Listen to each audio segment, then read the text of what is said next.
Dua tersangka kasus dugaan pencemaran nama baik dan fitnah ijazah Joko Widodo, Roy Suryo dan Dr. Tifa tidak ditahan.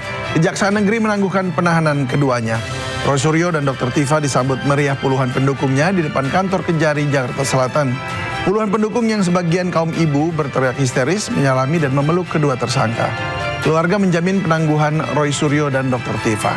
Kejaksaan memutuskan tidak menahan kedua tersangka didasarkan keyakinan bahwa kedua tersangka bersikap kooperatif selama proses penyelidikan, tidak akan melarikan diri serta tidak menghilangkan barang bukti. Silakan. Allahu Akbar. Allahu Akbar.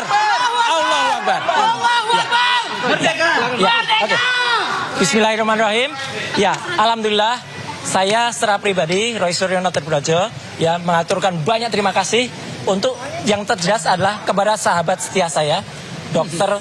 Tifa Tiasuma ya yang terus kami terus berjuang ya, kami tidak memperhitungkan siapa yang di luar sana, juga kepada tiga sahabat kami yang lain, Ibu Kurnia Triuriani, Mas Rizal Fadilah, juga Pak Rusama, dan terutama yang tidak bisa kami lupakan seluruh lawyer-lawyer yang luar biasa ya, luar biasa ya. Mohon maaf saya tidak bisa sebutkan satu persatu ya, mulai dari Mas Refli sampai yang semuanya, dan tentu saja kepada teman-teman semua, awak media, para jurnalis, para YouTuber, dan juga kepada seluruh masyarakat Indonesia.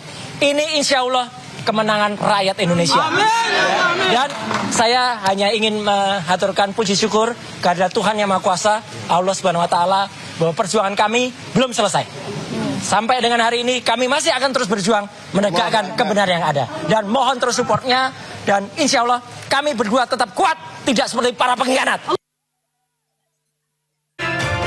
Kejaksaan Negeri Jakarta Selatan berdalih penangguhan Roy Suryo dan Dr. Tifa atas permintaan kuasa hukum dan keluarga.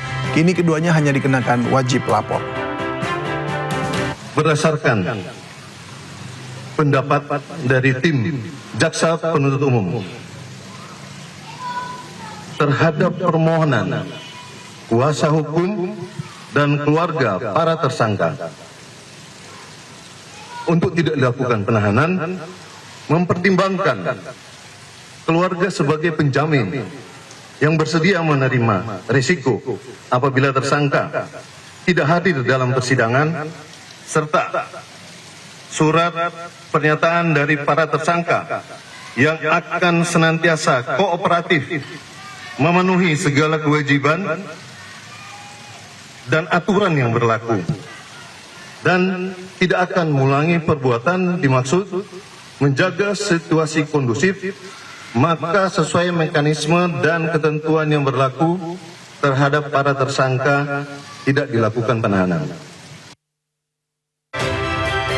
Kita ke informasi lain, Presiden Prabowo Subianto memanggil Dirut PLN Darmawan Prasojo untuk meminta laporan terkait pemadaman listrik bergilir yang terjadi di sejumlah wilayah di Pulau Jawa. Dirut PLN Darmawan Prasojo bersama jajarannya tiba di Istana Kepresidenan sekitar pukul 12 siang tadi. Sebelum menemui Presiden, Dirut PLN menjelaskan bahwa pemadaman bergilir di Pulau Jawa sudah dapat dikurangi sejak hari Minggu kemarin. Ia juga meminta maaf kepada masyarakat atas pemadaman listrik bergilir yang dilakukan pada pekan lalu. Bahwa pemadaman bergilir yang terjadi minggu lalu di Pulau Jawa,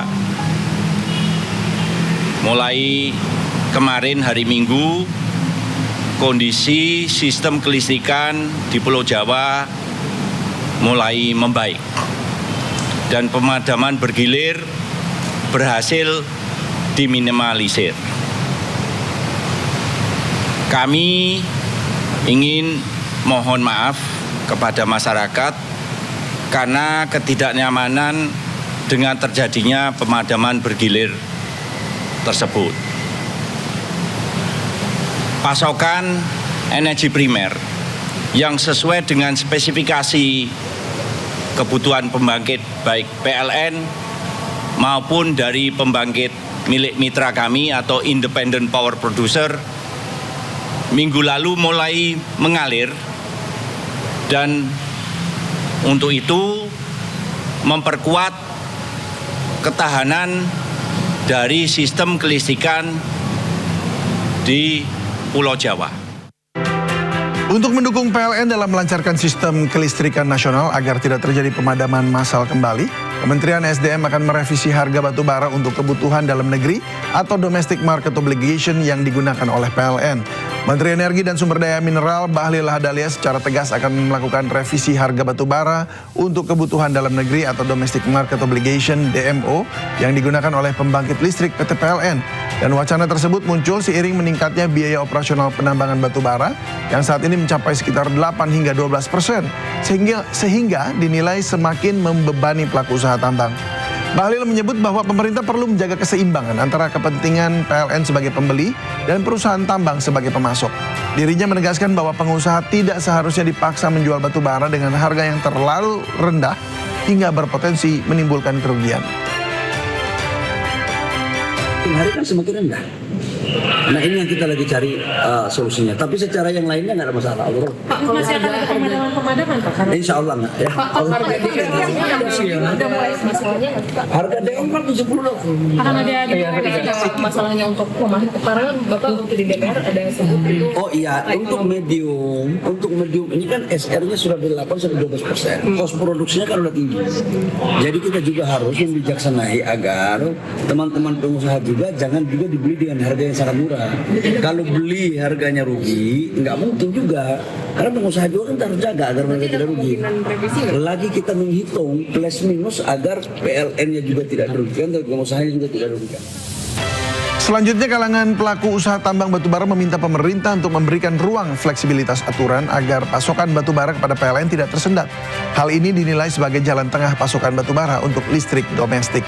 CEO Institute for Essential Services Reform atau IESR, Fabi Tumiwa, berharap penyesuaian harga batubara untuk kebutuhan listrik PLN atau DMO batubara di dalam negeri tidak merugikan pelaku usaha pertambangan energi batubara.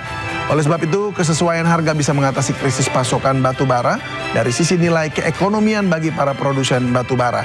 Berdasarkan aturan DMO, harga jual batubara untuk kelistrikan hingga saat ini masih dipatok sebesar $70 Amerika per ton. Nilai ini dinilai sudah tidak lagi menutupi biaya operasional penambangan atau stripping ratio yang kian tinggi.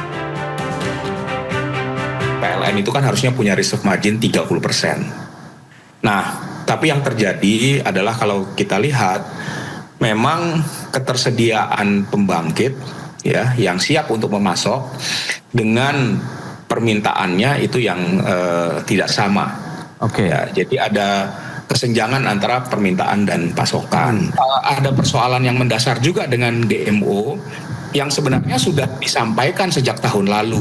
Oke, yaitu baik. Bahwa harga DMO yang ditetapkan tahun 2018 sebesar $70 per ton itu dianggap oleh para penambang sudah tidak lagi memadai karena adanya kenaikan biaya produksi dan kenaikan biaya-biaya lainnya. Ya pemirsa, itulah 5 berita yang kami rangkum pada hari ini. Di balik setiap kebijakan tentu ada konsekuensi. Dan di balik setiap headline ada harapan publik yang tidak boleh diabaikan. Dan hari ini kalau kita belajar, itu adalah kekuasaan bisa dibongkar, kebijakan bisa ditantang, dan suara publik kalau cukup lantang bisa mengubah arah. Saya David Silahoy, sampai jumpa.